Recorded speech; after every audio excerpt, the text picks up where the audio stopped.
Social emotional learning it's really a process, and it includes many different things that over the course of a lifetime build the skills and knowledge and attitudes that contribute to social emotional competence. So in an individual, that looks like self-awareness and self-management, social awareness, relationship skills, and responsible decision-making. I've had the pleasure of working with Art with Heart for a number of years, and I think what I've noticed and really appreciated about it is that it can act as a great complement to a social emotional learning curriculum like Second Step.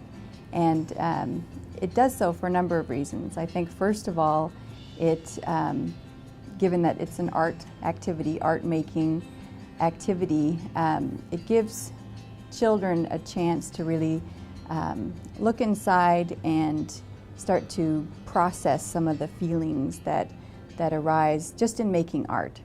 And then overlaid on top of that, of course, all of the different topics and issues that Art with Heart explores in its materials that also present even greater opportunities for kids to look inside and look at their emotional experience and be able to process that. So it's like these two things combined into great activities that support, especially I think, self-awareness, so developing children's self-awareness, but also self-management, social awareness, and then beyond that, relationship skills and decision-making. So I think it kind of feeds into and complements work that might be done in a more traditional curriculum where you're very skill